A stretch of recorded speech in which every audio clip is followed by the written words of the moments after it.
깜빡 잠이 들었던 것 같습니다. 저를 부르는 아내의 울음 섞인 목소리에 잠이 깼어요. 여보, 엄마 의식이 돌아왔어요. 엄마가 당신을 찾으시네요? 언제? 장모님? 언제 깨어나신 거야? 방금요. 깨어나자마자 당신부터 찾고 계세요. 전 얼른 장모님이 계신 병실로 들어섰습니다. 조금 전만 해도 의료진들로 분주하던 병실이 조용하더군요. 박서방. 들릴 듯 말 듯 작은 목소리로 장모님이 절 불렀습니다. 네, 장모님. 저 여기 있습니다. 전 얼른 장모님 곁으로 달려가서 앙상하게 뼈만 남은 장모님 손을 잡았습니다. 의식은 돌아왔지만 장모님은 숨쉬는 것조차 힘겨우신 듯 했습니다. 의사 선생님은 오늘 밤을 넘기기 힘들 것 같다고 하셨어요. 살아계신 장모님을 뵙는 게 마지막일지도 모른다고 생각하니 저도 모르게 눈물이 나더군요. 여기.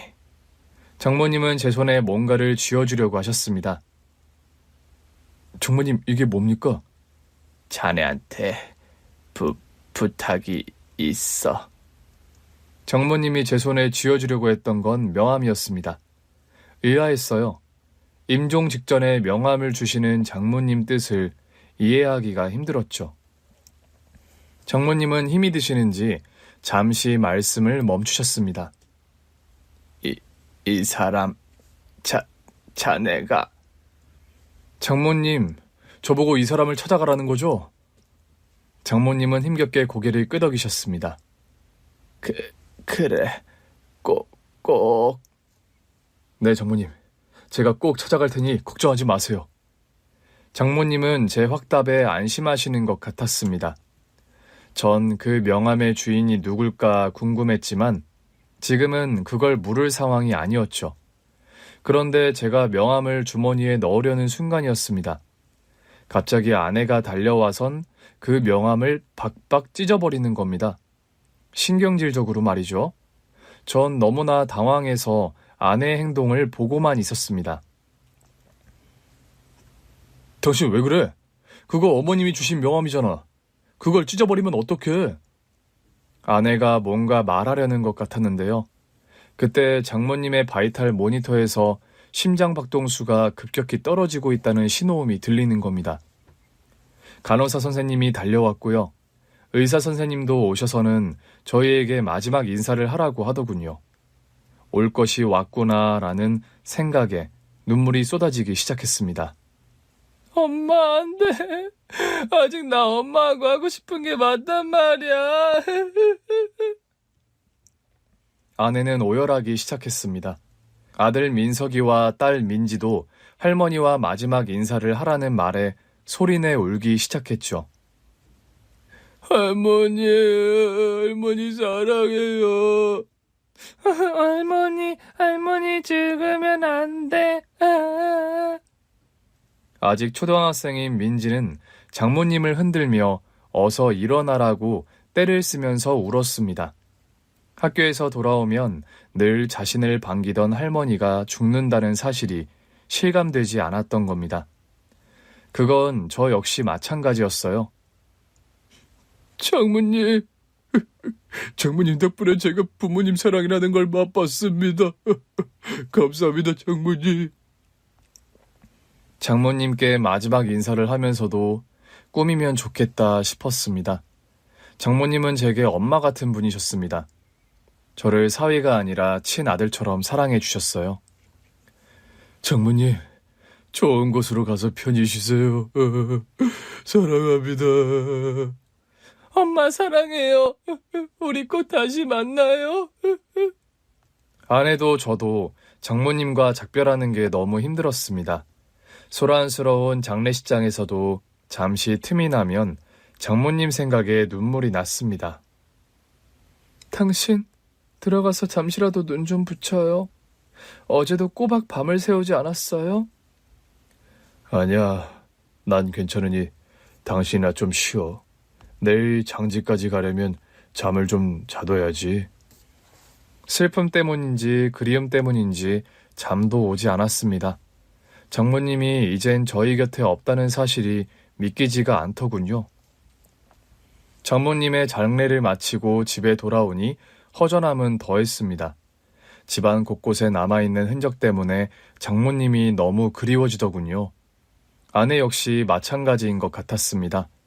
잠자리에 누워서도 잠들지 못하고 계속 뒤척였어요. 당신 피곤할 텐데 잠이 안 와?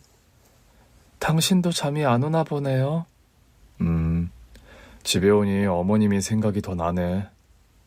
아내와 장모님 얘기를 하다 보니 문득 임종 직전 장모님이 주셨던 명함 생각이 났습니다. 당신 그때 왜 그랬어? 뭘 말이에요? 장모님 돌아가시기 직전에 나한테 명함 주셨잖아. 그 명함 왜 찢어버렸냐고. 장모님 유언이나 마찬가지인데 나 그때 얼마나 놀랐다고. 아내는 한동안 말이 없었습니다. 왜? 말하려니까 힘들어? 그 명함 우리 아빠 명함이에요. 응? 그게 무슨 말이야? 당신 아버지 돌아가셨다고 하지 않았어? 그랬죠. 엄마는 나한텐 죽은 사람이나 다름없죠. 아내는 아버지가 초등학교 때 돌아가셨다고 했습니다. 그래서 장모님이 보험 일을 하시면서 힘들게 자신을 키웠다고 했어요. 일부러 당신한테 거짓말하려고 한 건 아니에요. 우리를 버리고 간 그 순간 아빠는 나에게 죽은 사람이 됐거든요. 아내가 초등학교 3학년 때 있었던 일이라고 합니다. 학교에 돌아오니 엄마가 울고 있었다고 해요. 집안엔 깨어진 그릇이며 옷가지들로 난장판이었다고 하죠. 엄마 왜 울어? 아빠 때문에 그래? 그즈음 부모님 싸움이 잦았다고 합니다. 아버진 자주 집을 비웠고 어쩌다 집에 들어오면 사소한 일에도 짜증을 부리면서 화를 냈다고 해요. 집안 꼴이 이게 뭐야? 이러니 내가 집에 오고 싶겠어? 장모님은 그런 아버지 억지를 처음엔 참고만 있었다고 합니다. 이걸 지금 나보고 먹으라고 가져온 거야? 반찬꼴이 이게 뭐냐고? 생활비 떨어진 지 오래돼서 그래요. 당신 지난달에도 생활비 안 줬잖아요. 뭐야? 어디서 말대꾸야? 그래서 지금 나한테 반찬으로 시위라도 하는 거야? 그게 아니라 당장 쌀도 사야 하고 주위 운동화도 하나 사줘야 하는데 당신이 생활비를 안 주니까. 으이그, 넌 내가 돈 버는 기계로만 보이지? 남편이 얼마나 힘들게 돈 버는지도 모르고. 그래서 나도 당신이 주는 생활비 아껴 쓰려고 한다고요. 뭐? 아껴 쓴다는 사람이 지금 돈 타령이야? 생활비 좀 안 줬다고 오랜만에 집에 들어온 남편한테 시비냐고? 말도 안 되는 얘기로 트집을 잡고선 화를 내다 나가면 일주일 넘게 집에 들어오지 않는 날도 있었다고 합니다. 당신 그동안 어디 있다가 이제야 집에 들어온 거예요? 배고파. 밥이나 차려. 당신 내 말 안 들려요? 어디 있다 왔냐고요? 왜? 어디라고 하면 당신이 찾아가게? 그즈음 동네에선 아버지가 바람이 났다는 소문이 돌기 시작했다고 합니다. 당신 설마 아니죠? 그렇죠? 뭐가 아니라는 거야? 피곤해. 밥은 됐고 나 자야겠으니까 가서 이불이나 꺼내. 왜 아니라고 말 못해요? 당신 여자 생긴 거 맞냐고요? 이 사람이 어디서 무슨 얘기를 들었길래 생사람을 잡는 거야? 하여튼 사람 피곤하게 하는 데는 1등이라니까. 이러니 내가 집에 들어오기가 싫지. 처음엔 아버지가 외도 사실을 부인했다고 해요. 장모님은 설마 하면서도 남편 말을 믿었다고 합니다. 난 정말 엄마가 아빠 말을 믿었다고 생각 안 해요. 그냥 진실을 부인하고 싶었던 거지. 아빠의 외도를 인정하는 게 너무 무서웠을 테니까.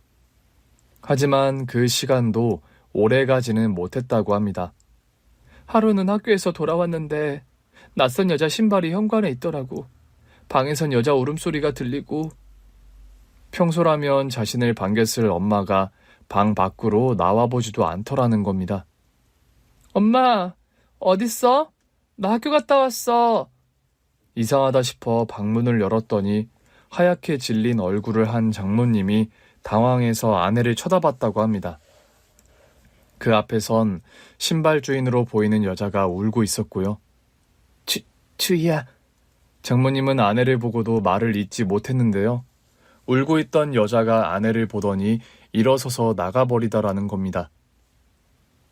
그 여자가 나를 스쳐 나가는데 배만 보이더라고. 산달이 다 됐는지 배가 배구공 같아 보이더라니까. 그 여자가 간 뒤 장모님은 한참을 울었다고 합니다. 엄마 왜 울어? 어디 아파? 아님 그 여자 때문이야? 응? 아내도 어느 정도 눈치를 챘던 거겠죠. 그 여자가 누군지 말입니다. 그런데 더 기가 막혔던 건 뭔지 알아요? 그 여자가 다녀갔다는 사실을 알고선 아빠가 더 뻔뻔하게 나왔다는 거예요. 일주일 동안 소식이 없던 아버지는 그 여자가 다녀간 다음 날 집에 들어왔다고 합니다. 당신, 어쩜 나한테 이럴 수가 있어요? 주의 보기 부끄럽지 않아요? 어떡할 거예요? 그 여자 어떡할 거냐고요? 어떡하긴 어떡해? 그 여자 당신 애도 가졌다고 하더라고요. 배가 남산만하게 불러서 나타났는데 얼마나 기가 막히던지. 참네. 내가 알아서 한다니까. 걘 왜 여길 와서 이사다리 나게? 귀찮아 죽겠네. 뭐? 당신 지금 그게 나한테 할 소리야? 나한테 할 소리냐고! 결국 큰 소리가 나기 시작했는데요. 아버진 끝까지 잘못했다는 사과를 하지 않았다고 합니다. 적반하장도 정도가 있지? 글쎄, 나중에는 아빠가 오히려 큰 소리를 치더라니까. 아내는 두 사람이 싸우는 소리에 무서워서 울기만 했다고 합니다. 그래도 딸 보기는 부끄러웠나 봐요. 내가 울면서 말리니까 아빠가 날 흘낏 보더니 그냥 나가버리더라고. 그게 아내가 기억하는 아버지의 마지막 모습이었다고 합니다. 며칠 뒤 학교에서 돌아와 보니 집안은 난장판이 된 채 장모님이 울고 계셨다고 해요. 엄마? 엄마 괜찮아? 아내가 묻자 장모님은 아내를 끌어안으며 통곡하셨다고 합니다. 그리고 한 달 후 법원에서 이혼 소장이 날아왔다고 해요. 나중에 엄마한테 들은 얘긴데 엄마는 나 때문에 웬만하면 참고 살려고 하셨다고 하시더라고. 내가 아빠 없는 애라고 손가락질 받는 게 죽기보다 싫으셨대요. 그런데 아버지가 이혼 소송장을 먼저 보내온 거죠. 나 참 기가 막혀서. 잘못했다고 싹싹 빌어도 용서가 안 되는데 이혼이라니. 엄마 마음이 어땠겠어요? 그럼 당신 그 이후로 아버지 얼굴을 못 본 거야? 결혼하기 전 연락이 오긴 했었어요. 어떻게 알았는지 회사로 전화가 왔더라고요. 결혼식을 일주일 앞두고서였다고 합니다. 주인이야? 거의 20년이라는 시간이 흘렀지만 아내는 단박에 아버지 목소리를 알아들었다고 합니다. 주희야, 나다, 아빠야. 전화 잘못 거셨습니다. 전 아빠 없어요. 옛날에 죽었다고요. 아내는 냉정하게 전화를 끊었다고 합니다. 자신에게는 이미 죽은 사람이나 다름없었기에 일말의 동정심도 일지 않았다고 해요. 대신 장모님께 화를 냈다고 합니다. 엄마야? 엄마가 그 사람한테 내 연락처 알려줬냐고. 주희야, 그 사람이라니. 그래도 널 낳아준 아빠인데. 아빠? 누가 아빠야? 나 아빠 없어. 내 아빠는 이미 오래전에 죽었다고. 휴, 주희야. 그런 말 하면 못 써. 그래도 결혼식장에서 네 손을 잡고 들어갈 사람은 있어야지. 엄마, 지금 무슨 얘기를 하는 거야? 그 사람이 결혼식장에 왜 내 손을 잡고 들어가? 싫어. 그 사람 결혼식에 오는 거 싫단 말이야. 주희야, 그렇게 화만 내지 말고. 엄마 잘 들어? 나 강호 씨한테 우리 아빠 나 어릴 때 죽었다고 했어. 엄마도 그랬잖아. 아빠는 이미 우리한테 죽은 사람이라고. 그러니 다시는 그 사람 얘기 꺼내지 마. 알았지? 아내의 서술에 눌려 장모님은 그 이후 더 이상 아버지 이야기를 꺼내지 않았다고 합니다. 그래도 장모님 유언이나 마찬가지인데 당신 아버지 내가 한번 찾아뵈야 하지 않을까? 아니, 엄마 돌아가셔서 이젠 그 사람 더 볼 일이 없어졌으니 당신 신경 쓰지 말아요. 아내의 태도는 완강했습니다. 전 그 마음 100번, 아니 1000만 번 이해가 됐습니다. 부모에게 버림받는 게 어떤 기분인지 누구보다도 잘 알고 있었으니까요. 사실 저 역시 엄마에게 버림받았던 아픈 기억을 가지고 있습니다. 아니, 태어나자마자 버림받았으니 기억을 가졌다는 건 틀린 표현이겠네요. 대신 자라면서 숱하게 들었던 말이었습니다. 엄마가 버린 자식이라고 말입니다. 애가 어쩜 이렇게 속을 썩일까? 싹수가 노라니까 네 엄마가 널 버리고 도망가지. 새엄마는 툭하면 친엄마가 절 버렸다는 얘기를 했습니다. 집 안에서만이 아니었어요. 밖에서도 약간이라도 기분이 상하면 버림받은 자식이라며 절 몰아세웠습니다. 누가 버린 자식 아니라고 할까봐 저렇게 티가 난다니까. 그래서 반 친구들까지 제가 친엄마에게 버림받은 걸 알게 되기가 일쑤였습니다. 야, 박강호, 너 지금 같이 사는 엄마 괴물하며? 뭐라고? 누가 그래? 누구긴 누구야? 너희 엄마가 우리 엄마한테 친엄마가 너 버리고 도망갔다고 했다던데? 야, 그럼 아빠는 네 진짜 아빠 맞냐? 아빠도 너 버린 거 아니야? 뭐야? 너 말 다 했어? 친구들이 놀림에 화가 나서 처음엔 싸우기도 많이 싸웠습니다. 아유, 내가 못 살아. 얜 누굴 닮아서 허구한 날 쌈박질이야. 하긴 피는 못 속이지. 오죽 독하면 자식 버리고 갔을라고. 새엄마는 친엄마가 버린 자식이라는 욕으로도 분이 안 풀리면 얼굴도 보지 못한 엄마 험담까지 해댔습니다. 또 어떤 때는 제가 하지도 않은 일을 했다면서 누명을 씌우기도 했어요. 여보, 글쎄 강호 좀 보라니까요. 벌써부터 도둑질이라니. 애가 커서 도대체 뭐가 되겠어요? 아니, 아버지, 저 안 훔쳤어요. 거기 돈이 있는 줄도 몰랐다니까요. 어머, 얘 거짓말하는 것 좀 봐. 너 말고 안방에 들어간 사람이 없는데 어디서 거짓말이야? 안방에 잠시 들어간 건 맞는데요. 돈은 몰라요. 제가 훔치지 않았다고요. 그럼 거기 있던 돈이 어디로 간 거야? 돈에 팔이 달려서 저 혼자 나가기라도 했다는 거니? 당신 그만해. 강호가 안 훔쳤다고 하잖아. 어머머, 당신 지금 내 말이 틀렸다는 거예요? 당신 아들이라고 강호 편드는 거냐고요? 여보, 그게 무슨 말이야? 가족끼리 네 편 내 편이 어디 있어? 내 말이 그 말이잖아요. 당신 아들이 아니라 내가 우리 아들이라고 생각하니까 이런 일일수록 버릇을 잘 잡아야 된다고 하는 거잖아요. 결국 그날 전 저녁을 굶어야 했습니다. 좋아. 끝까지 말을 안 하겠다 이거지? 그럼 넌 오늘 저녁밥 없다. 굶으면서 네가 뭘 잘못했는지 반성해. 새엄마는 다음 날도 아침밥을 주지 않았습니다. 도시락도 싸주지 않고 용돈도 주지 않아 하루 종일 굶어야 했어요. 나중에 알고 보니 범인은 동생이었습니다. 동생은 새엄마가 낳은 아들이었는데 저보다 6살 어렸습니다. 동생이 범인이라는 사실을 알고도 새엄마는 사과 한마디 저에게 하지 않았습니다. 강호, 너 아빠한테 고자질 하기만 해. 그럼 나도 가만히 안 있을 테니. 오히려 아버지에게 얘기하지 말라면서 절 협박했습니다. 물론 동생은 어떤 벌도 받지 않았죠. 아버지는 새엄마처럼 절 괴롭히지는 않았지만 저에게 무관심했습니다. 새엄마가 억지를 부린다는 걸 알면서도 굳이 나서지 않는 경우가 다반사였어요. 대학에 입학한 뒤 굳이 집을 나와 자취를 한 것도 그런 이유에서였습니다. 새엄마의 잔소리도 싫었지만 저에게 무관심한 아버지에게서도 아무런 정을 느낄 수 없었기 때문이죠. 머리 감은 짐승 거두는 게 아니란 옛말 하나 틀린 거 없다니까? 왜 대학생이 되니까 혼자 힘으로 살 수 있을 것 같니? 그래, 어디 한번 네 힘으로 살아봐라. 세상 무서운 줄 너도 알아야지. 새엄마는 제가 독립해서 나가겠다고 하자 또다시 독서를 퍼부었습니다. 제가 뭘 해도 마음에 들지 않았던 거죠. 하지만 전 상관없었습니다. 새엄마 얼굴을 보지 않고 살아도 된다는 사실만으로도 가슴이 뻥 뚫리는 것 같았거든요. 장모님이 주셨던 명함 이야기에서 저의 새엄마 이야기까지 아내와 서로의 가족사를 나누다 잠이 들었습니다.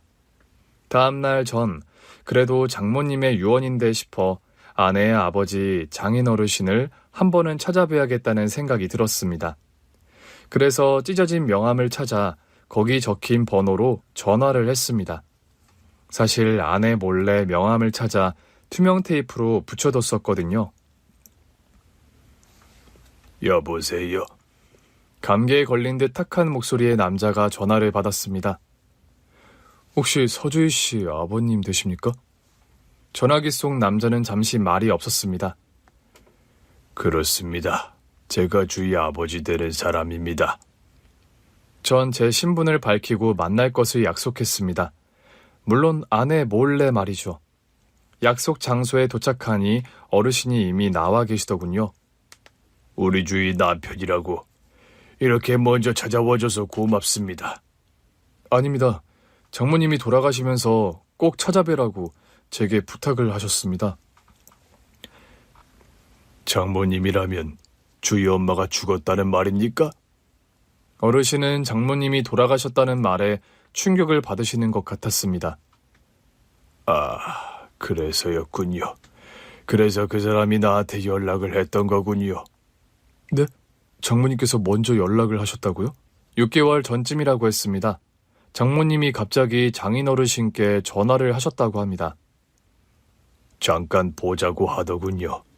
주희 결혼할 때쯤 통화를 하곤 20년 만에 연락이 온 거였어요. 나도 깜짝 놀랐죠. 장모님은 장인 어르신을 만나서 용서하겠다는 이야기를 하셨다고 해요. 나 당신 정말 많이 미워하고 원망했어. 그런데 이제 다 부질없다는 생각이 드네. 그래서 당신 용서하려고. 장모님의 용서한다는 말에 장인 어르신은 많이 울었다고 합니다. 내가 용서를 빌어도 시원찮은데 그 사람이 먼저 용서한다고 하니 얼마나 부끄럽고 마음이 아프던지. 자네는 믿지 않겠지만 얼마나 후회하며 살았는지 몰라요. 장인 어르신은 착한 아내와 딸을 버린 걸 후회하며 살아왔다고 하셨습니다. 그때는 정말 아무것도 보이지가 않았습니다. 마치 뭐에 씌인 것처럼 말입니다. 장인 어르신이 제 정신을 차리고 보니 장모님과 딸은 곁에 없었고요. 자신이 책임져야 할 새로운 가족이 남겨져 있었다고 합니다. 하루도 주희를 잊어본 적이 없습니다.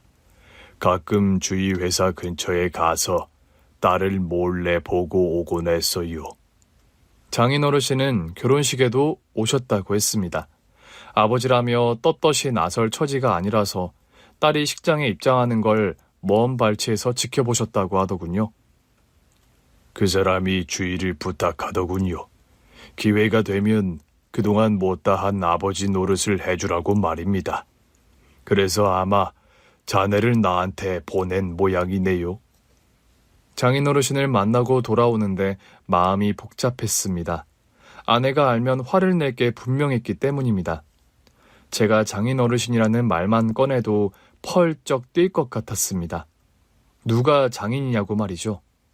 그리고 제 예상은 틀리지 않았습니다. 뭐라고요? 당신이 그 사람을 만났다고요?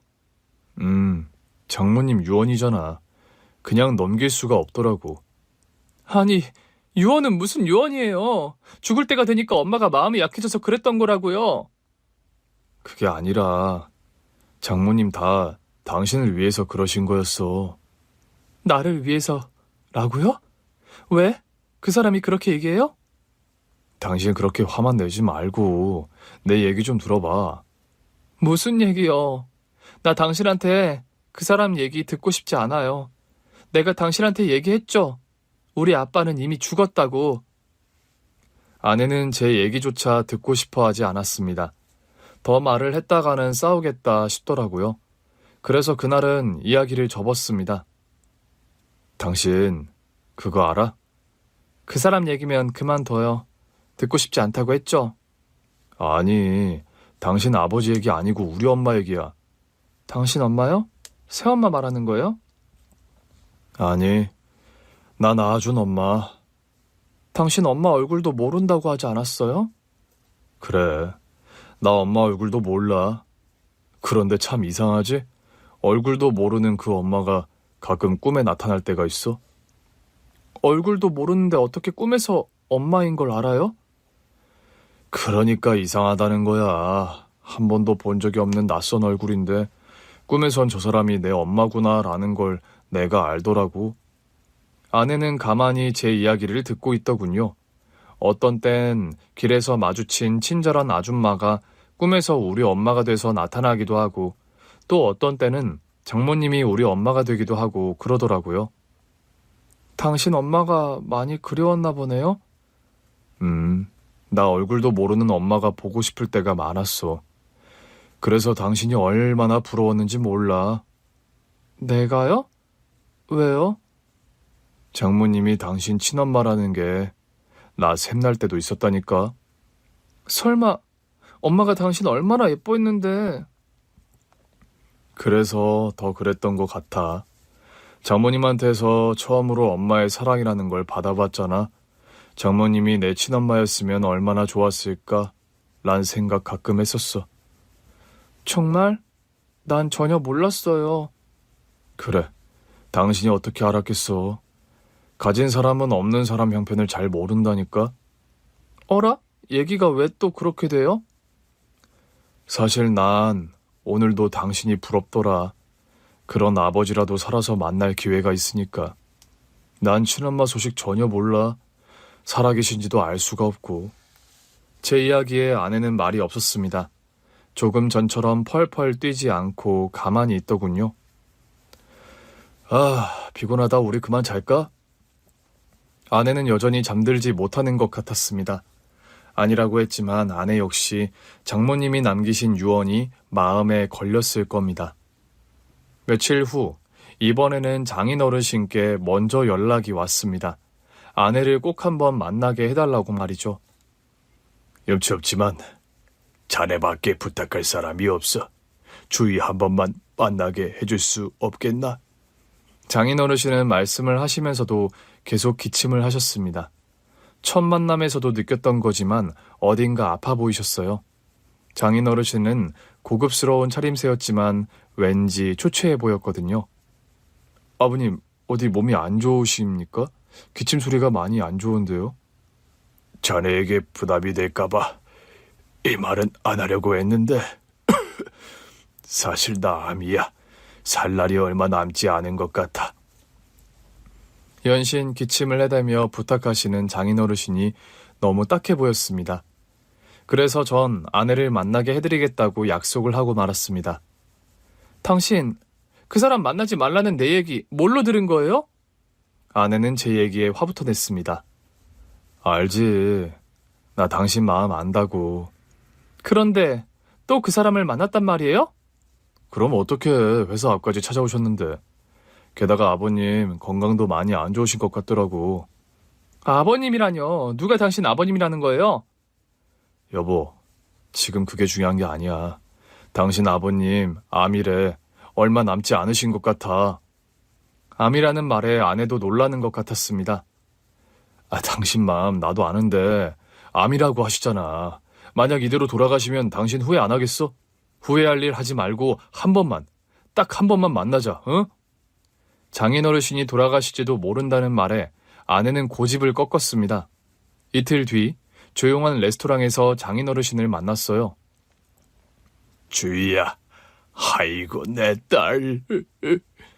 장인어르신은 아내를 보고 눈물부터 흘리셨습니다. 하지만 아내는 그런 장인을 차갑게 바라볼 뿐이었어요. 주희야, 그동안 아빠 원망 많이 했지. 미안하다, 미안해. 아니요. 그것도 어릴 때 얘기고요. 이젠 그런 감정도 안 남아있어요. 아내의 냉랭한 태도에도 불구하고 장인어르신은 아내의 손을 잡으며 좋아하셨습니다. 죽기 전에 이렇게 널 보다니. 내가 이제 죽어도 한이 없다. 한이 없어. 다행히 아내는 장인어르신께서 잡은 손을 뿌리치지는 않았습니다. 하지만 끝까지 아버지라고 부르지 않더군요. 돌아오는 차 안에서도 이렇다 할 말 한마디도 하지 않았습니다. 전 그런 아내의 마음을 충분히 이해할 수 있었습니다. 저도 비슷한 경험을 한 적이 있었으니까요. 대학 3학년 때였던 것 같습니다. 아르바이트를 마치고 집으로 돌아왔는데 아버지가 자취방 앞에서 절 기다리고 계셨습니다. 아버지? 어쩐 일이세요? 강호, 너 이제 집에 오는 거냐? 네, 알바 마치면 늘 이 시간이에요. 잠시 들어가시겠어요? 자취방에 아버지와 둘이 있는데 어색하기 이를 데 없었습니다. 아버지와 마주 앉아서 서로 이야기를 나눴던 기억이 없었거든요. 알바는 힘들지 않아? 네, 할만해요. 딱히 할 얘기도 없었습니다. 당연히 대화가 이어지지 않고 뚝뚝 끊어졌습니다. 강호야. 네. 미안하다. 아버지가 너한테 미안해. 아버지는 뜬금없이 미안하다는 말을 하시고선 바로 일어나셨습니다. 아버지를 배웅하고 돌아오니 방바닥에 하얀 봉투가 있더군요. 봉투를 열어보니 500만 원이 들어있었습니다. 독립하겠다고 나간 아들이 아마도 걱정이 되어 오셨던 것 같았습니다. 하지만 그 돈을 보며 전 마음이 착잡했었습니다. 처음엔 아버지의 무관심이 미웠습니다. 원망도 했어요. 하지만 시간이 흐르니 그런 감정조차 무뎌지더군요. 사랑의 반대말은 미움이 아니라 무관심이라는 말이 맞았습니다. 저 역시 아버지에 대해 무관심해졌는데요. 두고 가신 돈을 보면서 이제와 아버지 노릇이라도 하겠다는 건가 싶어 화가 나기도 하고 슬프기도 하면서 감정이 복잡해졌었습니다. 아마 아내도 지금 그렇지 않을까 싶었습니다. 그로부터 딱 2달이 지난 뒤 장인어르신의 부고장이 날아왔습니다. 어느 정도 예상했던 일이긴 하지만 당황스럽더군요. 전 아내에게 어떻게 얘기해야 할지 고민하며 말을 꺼냈는데요. 아내는 의외로 담담했습니다. 마지막 가시는 길인데 우리도 가야죠. 장인어르신의 빈소는 아들과 며느리, 손주들이 지키고 있었습니다. 그러니까 아내의 배다른 동생이 되는 셈이었는데요. 동생은 아내의 존재를 알고 있는 것 같았습니다. 아내는 장인어르신 영정 앞에서 한참을 서 있었습니다. 소리내 울지는 않았지만 아버지를 보내는 슬픔이 저에게는 고스란히 보이더군요. 주의 누님이시죠? 아버지께 얘기 많이 들었습니다. 아버지 가시는 길 이렇게 와주셔서 고맙습니다. 상주와 인사를 마치고 돌아서려는데 상복을 입은 아들이 아내에게 고맙다는 말을 건넸습니다. 아내의 눈에는 또다시 눈물이 고였어요. 그리고는 말없이 동생의 손을 잡아주더군요. 여보, 고마워. 당신 말이 맞았어. 나 당신 아니었으면 평생 후회하며 살았을 거야. 아니야. 다 장모님 덕분이지. 장모님이 아니었으면 내가 어떻게 장인어르신을 만날 수 있었겠어. 그러네. 엄마 덕분이네. 우리 엄마 참 아빠를 어떻게 용서할 수 있었는지 몰라. 아내의 이야기를 듣다 보니 새삼 또 장모님이 그리워졌습니다. 여보, 난 다음 생애에선 장모님 아들로 태어나고 싶어. 정말이야? 진심이었습니다.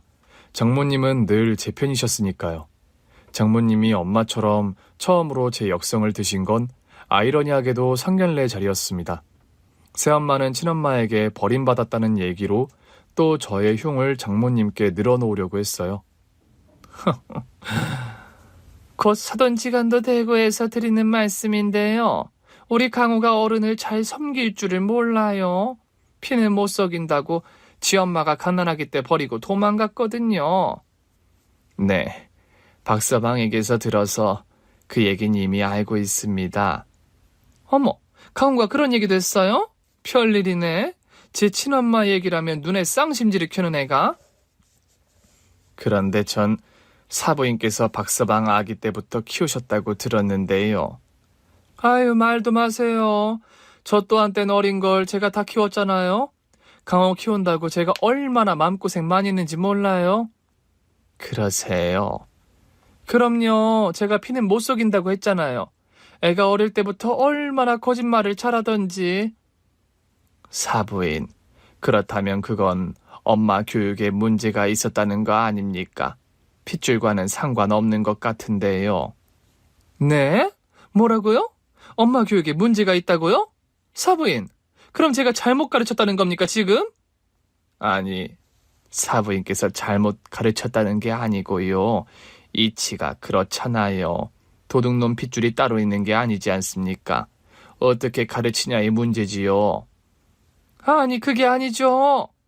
아, 그렇습니까? 아이고, 전 박서방이 요즘 사람답지 않게 예의도 바르고 착하길래 부모님이 가정교육을 잘 시키셨나 보다 했는데 오늘 사부인 얘기 들으니 그게 다 핏줄 덕분이었네요. 새엄마의 길을 꺾고 자신의 편을 들어준 사람은 장모님이 처음이었습니다. 그날 새엄마는 한마디도 더 보태지 못했어요. 결혼해서도 마찬가지였습니다. 첫 아들이 태어나고 돌잔치를 하는데요. 새엄마는 또 심술을 부리려고 했습니다. 곰도 구르는 재주가 있다더니 너한테 어떻게 이런 아들이 다 나왔니? 아니다. 얘도 너처럼 버림받으려나? 사부인, 버리긴 누가 버려요. 내일부터 우리 민석이 제가 돌볼 겁니다.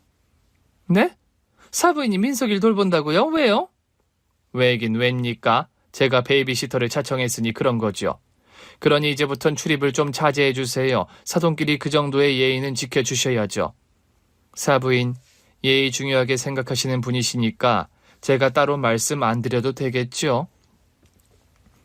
새엄마는 저뿐 아니라 아내에게도 억지를 부리곤 했습니다.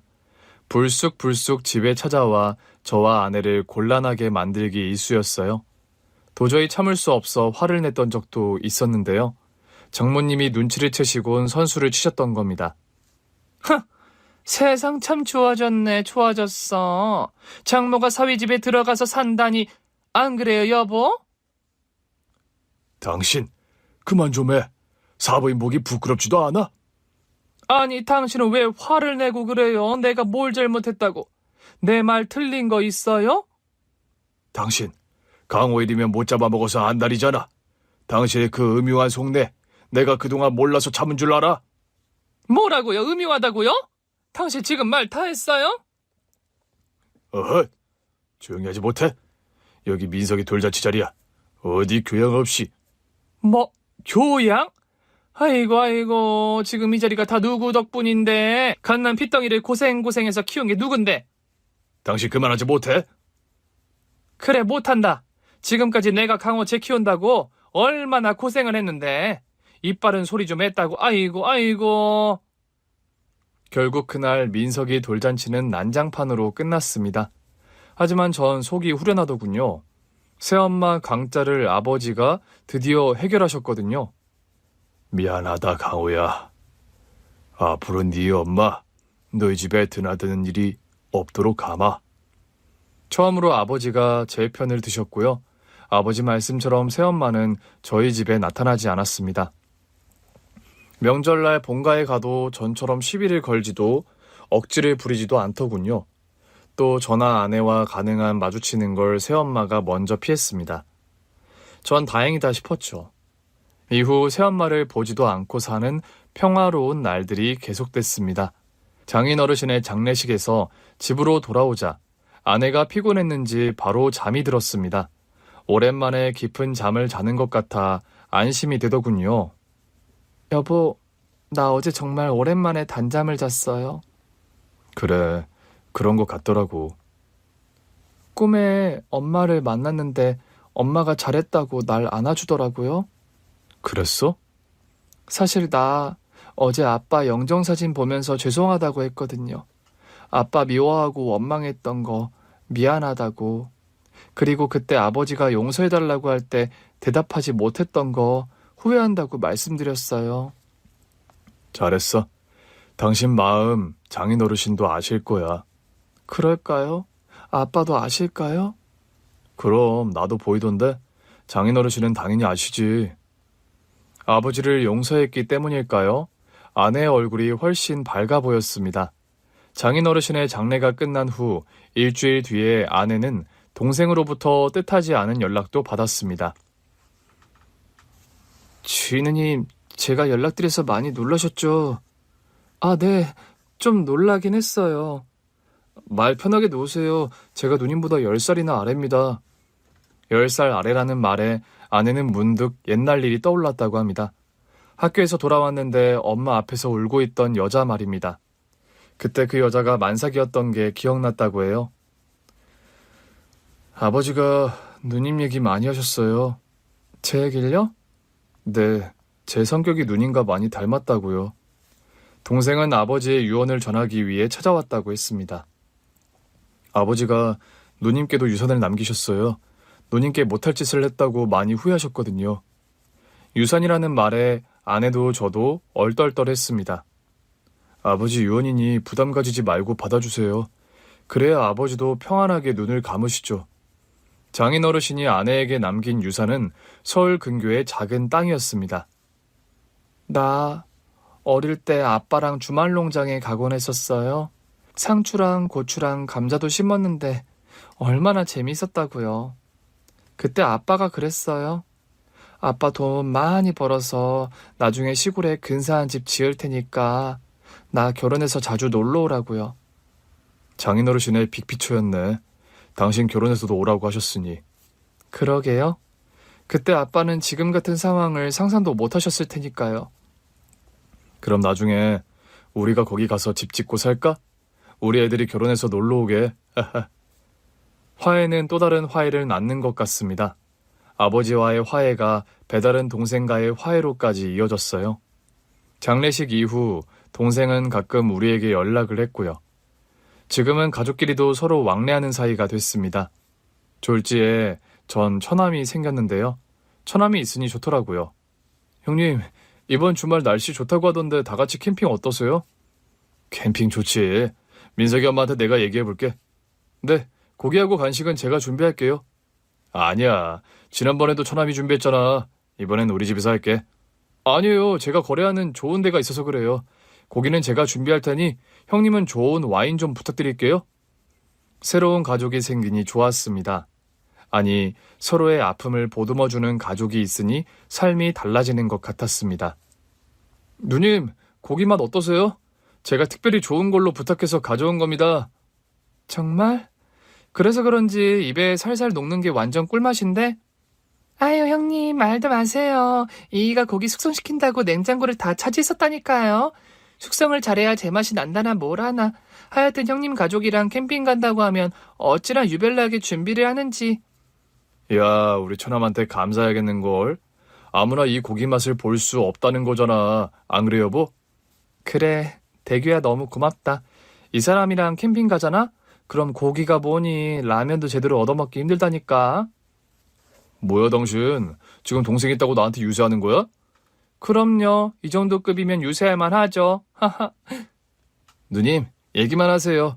누님이 원하시면 꿀맛 같은 고기 언제든 대령하겠습니다. 헤헤. 아내도 그랬지만 처남 역시 상처를 아는 채 살아왔었다고 해요. 외도로 낳은 아들이라는 꼬리표가 늘 따라붙었었다고 하는데요. 아내와의 화해로 그 꼬리표에서 마음이 해방됐던 겁니다. 그리고 저 역시 친엄마에 대한 미움에서 벗어나게 됐습니다. 그토록 그리워하면서도 원망했던 엄마를 만나게 됐기 때문입니다. 그날은 주문량이 많아 회사 일이 분주하게 돌아가고 있었던 때였습니다. 점심때쯤 아버지에게 전화가 온 겁니다.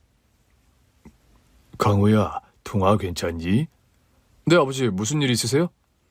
웬만한 일에는 연락을 하지 않던 아버지라 전 무슨 일이라도 생겼나 싶어 걱정이 됐습니다. 무슨 일이 있는 건 아니고. 아버지는 잠깐 뜸을 들이시더군요. 네 엄마한테 연락이 왔어. 네 친엄마 말이다. 아버지로부터 친엄마라는 말을 듣는데 왠지 남의 일 같았습니다. 그냥 너한테도 얘기를 해야 할 것 같아서 그만 끊는다. 제가 대답이 없자 아버지는 전화를 끊으셨어요. 전 어찌할 바를 모르겠더군요. 까맣게 잊고 지내던 친엄마 소식을 들었는데 아무런 감정도 느낄 수가 없었습니다. 당신 무슨 일 있었어요? 얼굴이 안 좋아 보이네? 그래? 네, 회사에 뭔 일이 있었어요? 요즘 경기가 많이 어렵다던데 당신 회사에도 그 불똥이 튄 거예요? 아니야. 어제부터 주문량이 쏟아져서 오늘도 하루 종일 눈코 뜰 새 없이 바빴어. 그래요? 그건 다행이네요. 여보, 당신 좀 이상하다. 왜 그렇게 심각해요? 오늘 점심 때 아버지한테 전화가 왔었거든? 아버님이 왜요? 어디 아프시다고 하세요? 아니, 그게 아니고 엄마한테 연락이 왔다고 하시더라고. 네? 엄마한테 연락이 왔다니요? 어머님 어디 가셨어요? 아니, 새엄마가 아니고 나 낳아준 친엄마한테서 연락이 왔다고. 정말요? 당신 친엄마 살아 계신데요? 그런가 봐. 근데 그 얘기를 듣는데 실감이 안 나더라고. 당연하죠, 여보. 당신 얼굴도 모른다면서요. 그래도 내가 그동안 그리워하고 미워한 시간이 있는데 어떻게 이렇게 아무런 감정이 안 느껴지지? 당신 너무 오랫동안 보고 싶어 해서 그럴 거예요. 그런가? 그래서 이렇게 무덤덤한 건가? 아내는 친엄마를 당장이라도 만나러 가야 한다고 했습니다. 전 좀 주저되더군요. 당신, 내가 아빠 만나러 가지 않겠다고 했을 때 나한테 했던 말 기억나요? 지금 안 만나면 평생 후회할 거라고 했지. 맞아요. 당신도 지금 어머니 안 만나면 아마 평생 후회할 거예요. 아내의 독촉 때문이기도 했습니다. 주말에 전 아버지께 주소를 물어 친엄마를 보러 갔습니다. 가는 내내 엄마가 어떤 모습일지 궁금하더군요. 당신 엄마 만난다고 하니 긴장돼요? 약간 얼굴도 본 적이 없어서 어떤 모습일지 궁금하긴 해. 서울에서 꽤 떨어진 곳에 위치한 요양원이었습니다. 간호사의 안내에 따라 병실로 들어가니 낯선 어르신이 의자에 앉아 멍하니 저를 바라보더군요. 아마 누군지 못 알아보실 거예요. 알츠하이머 중증 단계거든요. 간호사 선생님의 말처럼 엄마는 제가 누군지 전혀 인지하지 못했습니다. 절 낳아준 엄마는 제가 꿈에서 보던 그런 모습이 아니더군요. 병에 걸려 쓸쓸히 하루하루를 보내고 있는 낯선 노인에 불과했습니다. 저와 아내는 몸도 닦여드리고 산책도 시켜드리면서 한참을 함께 시간을 보내다 돌아왔습니다. 당신 괜찮아요? 글쎄, 잘 모르겠네. 돌아오는 차 안에서 비로소 눈물이 났습니다. 그런데 왜 눈물이 나는 건지 저도 알 수가 없었습니다. 이제야 제 앞에 나타난 엄마가 미워서가 아니었습니다. 나를 버리고 간 엄마가 원망스러워도 아니었습니다. 새엄마에게 구박받으며 살아온 세월이 억울해서도 아니었습니다. 인생이 참 덧없다는 생각에 눈물이 나더군요. 엄마는 아마 자신의 행복을 위해 저와 아버지를 버리고 떠났을 겁니다. 아버지가 언젠가 그랬거든요. 네 엄마가 너무 미워서 그랬어. 너만 보면 네 엄마 생각이 나서 견딜 수 없더라고. 그래서 널 외면했던 것 같다. 미안하다, 강호야. 아버지는 엄마에 대한 배신감 때문에 힘든 세월을 사셨습니다. 엄마의 배신의 대가로 저 역시 불행한 성장기를 보냈죠. 그럼 엄마라도 행복했어야 되는 거 아닙니까? 그런데 늙고 병들어 누구도 알아보지 못하는 상태가 돼서 나타난 엄마를 보니 마음이 착잡했습니다. 엄마는 평생 엉뚱한 곳에서 행복의 파랑새를 찾아다녔구나 싶었습니다. 당신 울어요? 이상하게 눈물이 나네. 왜? 엄마 보고 나니까 슬퍼요? 치매라고 해서? 아니, 그냥 인생이 참 덧없다는 생각이 들어서. 그렇죠. 인생이 참 짧죠? 당신도 그런 생각했어? 그럼요. 당신은 엄마 때문에, 나는 아빠 때문에 힘들었잖아요. 근데 그분들 왜 그렇게 사셨나 싶어요. 사랑하며 살아도 부족한 게 인생인데 말이에요. 당신 말이 맞아. 우린 그러지 말자고. 그래야죠. 당신과 나 아픔을 겪은 만큼 더 사랑하면서 살아야죠. 그래. 우리 민석이랑 민지 아끼고 사랑하면서 지금 행복하자고. 비슷한 아픔을 겪고 그 상처에서 벗어났기 때문일까요? 많은 말을 하지 않아도 아내는 제 마음을 다 알더라고요. 여보, 우리 오랜만에 가족이 함께 영화라도 보러 갈까? 좋아요. 영화 보고 맛있는 것도 먹어요. 늘 보던 아이들인데 그날만큼은 민석이와 민지가 너무 보고 싶더라고요. 아, 엄마, 나 저녁에 친구들이랑 약속 있는데. 취소해. 오늘은 꼭 가족이 같이 영화 보고 외식해야 한다고. 진작 얘기를 하지. 엄마는 참. 중학생 아들 민석이는 툴툴거리더군요. 진짜 아빠랑 같이 영화 보러 가는 거야? 와, 신난다. 초등학생 3학년인 딸은 신난다는 반응이었어요.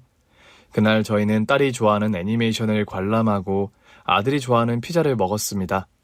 행복이 저 멀리 있는 게 아니더군요.